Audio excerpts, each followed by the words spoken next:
Hello friends, તમારું સ્વાગત છે મારી ચેનલમાં। આજે આપણે બનાવીશું માર્કેટ કરતાં ઘણી જ સસ્તી અને ચોખ્ખી ઘઉંના લોટની ચકરીની રેસીપી। તો માર્કેટ કરતાં એકદમ સસ્તી, ટેસ્ટી અને ખસ્તા આ ઘઉંની ચકરી તમે ઘરે જ બનાવી શકો છો અને એકદમ ઝડપથી કોઈપણ જાતના ઝંઝટ વગર બનીને તૈયાર પણ થઈ જશે। તો ચાલો બનાવીએ। રેસીપી સારી લાગે તો વિડીયોને લાઇક કરજો, વધારેમાં વધારે શેર કરજો અને ચેનલને સબસ્ક્રાઈબ કરીને બેલ આઇકનને પ્રેસ કરજો એટલે મારી દરેક નવી રેસીપીના નોટિફિકેશન આવશે। તો ચાલો બનાવીએ। તો હવે ચકરી બનાવવા માટે સૌથી પહેલાં તો મેં આ રીતનું એક વ્હાઇટ કોટનનું કપડું લઈ લીધું છે અને અહીંયા 2 કપ ભરીને ઘઉંનો લોટ લઈ લીધો છે। તો આ રીતે આપણે ઘઉંના લોટને કપડાના સેન્ટરમાં ઉમેરીશું અને હવે બધી બાજુથી આપણા કપડાને આ રીતે ઉઠાવીને એકદમ ટાઈટ એવી પોટલી વાળી લઈશું। તો અહીંયા તમે જોઈ શકો છો મેં એકદમ ટાઈટ એવી આ રીતની પોટલી વાળીને તૈયાર કરી લીધી છે। તો હવે આ ઘઉંના લોટને આપણે સ્ટીમ કરવાનો છે। તો અહીંયા મેં આ રીતનું એક કુકર લઈ લીધું છે। હવે તેમાં એક રીંગ રાખી દઈશું અને હવે તેમાં 1 થી 1.5 ગ્લાસ જેટલું પાણી ઉમેરીશું અને હવે આપણે રીંગ ઉપર કોઈ પણ આ રીતે સ્ટીલનો બાઉલ કે પછી તમારે સ્ટીલનો ડબ્બો રાખવો હોય તો ડબ્બો પણ રાખી શકો છો। અને હવે આપણે જે ઘઉંના લોટની પોટલી બનાવીને તૈયાર કરી તે બાઉલમાં રાખી દઈશું અને હવે પ્રેશર કુકરનું ઢાંકણ બંધ કરીને આપણે હાઈ ગેસની ફ્લેમ પર 5 વિસલ કરી લઈશું। તો અહીંયા મેં હાઈ ગેસની ફ્લેમ પર 5 વિસલ કરી લીધી છે। તો હવે આપણે ઢાંકણ ખોલી લઈશું અને પોટલીને આ રીતે અલગ કરી લઈશું અને હવે આપણા ઘઉંના લોટને પોટલીમાંથી નીકાળી લઈશું। તો અહીંયા તમે જોઈ શકો છો આપણો ઘઉંનો લોટ એકદમ સરસ રીતે સ્ટીમ થઈને આ રીતનો એકદમ હાર્ડ થઈ ગયો છે। તો હવે આ રીતે આપણે કપડાને અલગ કરી લઈશું અને હવે આપણા ઘઉંના લોટને આ રીતે હાથેથી તોડી લઈશું। તો જો તમને હાથેથી તોડવામાં પ્રોબ્લેમ થાય તો તમે મિક્સર જારમાં ઉમેરીને પણ તેનો લોટ કરી શકો છો કે પછી તમે તેને ખાયણી દસ્તાથી વાટીને પણ તેનો લોટ કરી શકો છો। તો હવે એકદમ ઝીણો આપણે આ રીતે હાથેથી તેનો લોટ કરી લઈશું। તો અહીંયા તમે જોઈ શકો છો મેં બધા જ લોટને તોડીને આ રીતનો ઝીણો લોટ કરી લીધો છે। તો હવે આપણે એક મિક્સિંગ બાઉલ લઈશું અને તેમાં આ રીતે ચાળણામાં આપણા લોટને ઉમેરીને ચાળી લઈશું। તો તમારે લોટને આ રીતે ચાળવો જરૂરી છે। તો બધા જ લોટને મેં અહીંયા આ રીતે ચાળી લીધો છે અને બાકીનો જે લોટ છે તેને આપણે મિક્સર જારમાં ઉમેરીને ફરીથી તેનો લોટ બનાવીને ચાળી લઈશું। તો હવે ચકરી બનાવવા માટે આપણો લોટ એકદમ તૈયાર છે। તો આપણી ચકરીને વધારે ટેસ્ટી બનાવવા માટે તેમાં મસાલા ઉમેરીશું। તો તેમાં સૌથી પહેલાં તો સ્વાદ પ્રમાણે મીઠું ઉમેરી દઈશું, અડધી ટીસ્પૂન અજમો ઉમેરીશું, 2 ટીસ્પૂન સફેદ તલ ઉમેરી દઈશું। તો અહીંયા સફેદ તલને તમારે બિલકુલ પણ સ્કીપ નથી કરવાના। સફેદ તલ નાખવાથી ચકરી ખાવામાં બહુ જ ટેસ્ટી એવી લાગશે। 1 ટીસ્પૂન કશ્મીરી લાલ મરચું પાવડર ઉમેરીશું, તેનાથી આપણી ચકરીનો કલર એકદમ સરસ આવશે। 1/4 ટીસ્પૂન જેટલી હિંગ ઉમેરી દઈશું, અડધી ટીસ્પૂન હળદર પાવડર ઉમેરીશું અને હવે બધા જ મસાલાને આપણા લોટ સાથે એકદમ સારી રીતે મિક્સ કરી લઈશું। તો અહીંયા આપણું ચકરી માટેનું પ્રીમિક્સ બનીને એકદમ તૈયાર છે। તો તમે આ પ્રીમિક્સને સ્ટોર પણ કરી શકો છો, 1 મહિના સુધી બિલકુલ પણ ખરાબ નહીં થાય અને જ્યારે પણ તમારે ચકરી બનાવવી હોય ત્યારે તમે એકદમ ઝડપથી લોટ બાંધીને ચકરી બનાવી શકો છો। હવે તેમાં 2 ટીસ્પૂન તેલ ઉમેરી દઈશું।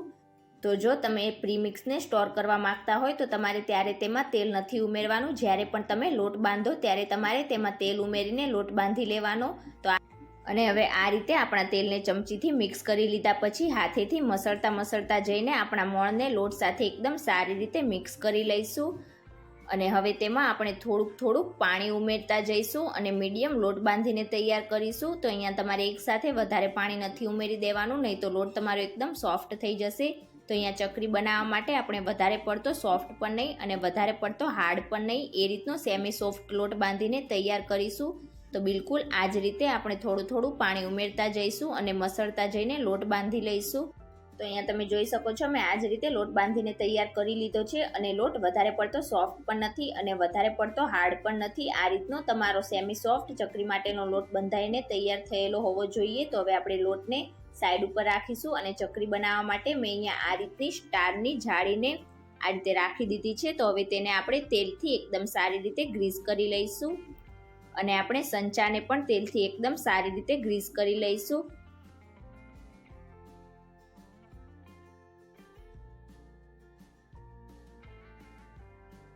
અને હવે આ રીતે આપણે રીંગને સંચા સાથે ફિટ કરી લઈશું અને આપણે જે લોટ બનાવેલો તેને 2 પાર્ટમાં આપણે ડિવાઈડ કરી લઈશું અને સિલિન્ડર શેપ આપીને તેને સંચામાં ભરીશું. તો એકવારમાં તમારા સંચામાં જેટલો લોટ સમાય એટલો તમારે સંચામાં ઉમેરી દેવાનો. તો આ જ રીતે આપણે લોટને સંચામાં સેટ કરી લઈશું.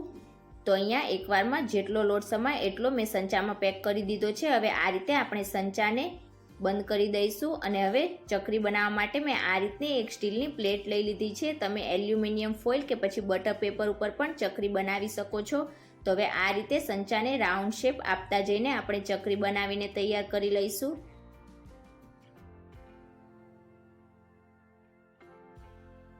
અને હવે આ રીતે ચકરીના લાસ્ટ ભાગને આપણે થોડોક આ રીતે પ્રેસ કરી દઈશું. તો આ રીતે તમારે તેને થોડુંક ચિપકાવવું જરૂરી છે, નહીં તો જ્યારે તમે ચકરીને તળશો ત્યારે તમારી ચકરી તેલમાં અલગ થઈ જશે. તો હવે બિલકુલ આ જ રીતે આપણે બધી જ ચકરી બનાવીને તૈયાર કરી લઈશું.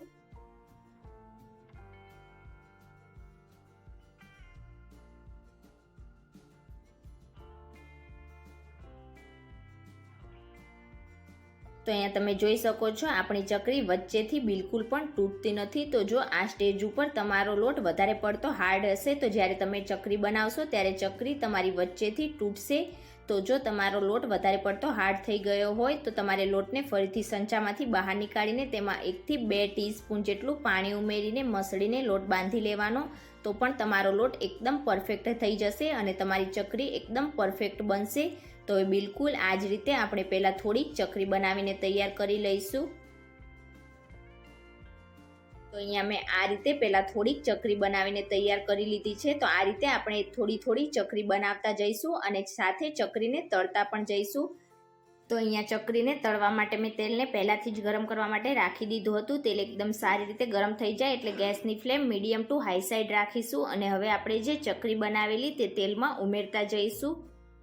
તો એકવારમાં કડાઈમાં જેટલી સમાય એટલી ચકરી આપણે તેલમાં ઉમેરી દઈશું અને ગેસની flame medium two high side જ રાખીશું. અને શરૂઆતમાં આપણે ચકરીને બિલકુલ પણ પલટવાની નથી. ચકરી નીચેથી હલકી ક્રિસ્પી જેવી થઈ જાય ત્યાર પછી જ આપણે તેને પલટીશું. તો અહીંયા તમે જોઈ શકો છો આપણી ચકરી હલકી એવી નીચેથી ક્રિસ્પી થઈ ગઈ છે. તો આ રીતે તેને એકદમ હળવા હાથેથી આપણે જારાથી પલટી દઈશું.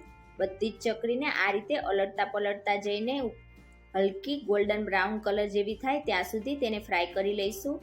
તો અહીંયા તમે જોઈ શકો છો આપણી બધી જ ચકરીમાં એકદમ સરસ એવો ગોલ્ડન બ્રાઉન કલર આવી ગયો છે અને આપણી ચકરી એકદમ ક્રિસ્પી થઈ ગઈ છે. તો હવે તેને પ્લેટમાં નીકાળી લઈશું. તો અહીંયા આ જ રીતે મેં બધી જ ચકરીને તળીને તૈયાર કરી લીધી છે. એકદમ ઓછા સમયમાં અને ઓછી મહેનતથી આ ચકરી બનીને તૈયાર થઈ જાય છે. તો તમે ક્યારેય આ રીતે માર્કેટ જેવી ટેસ્ટી અને ખસ્તા ચકરી ના બનાવી હોય તો એકવાર આ રેસીપી જરૂરથી ટ્રાય કરજો. અને આજની મારી રેસીપી તમને કેવી લાગી મને કમેન્ટ કરીને ચોક્કસથી જણાવજો. અને જો રેસીપી સારી લાગી હોય તો વિડીયોને લાઇક કરજો, વધારેમાં વધારે શેર કરજો અને ચેનલને સબસ્ક્રાઈબ કરીને બેલ આઇકનને પ્રેસ કરજો. Thank you for watching.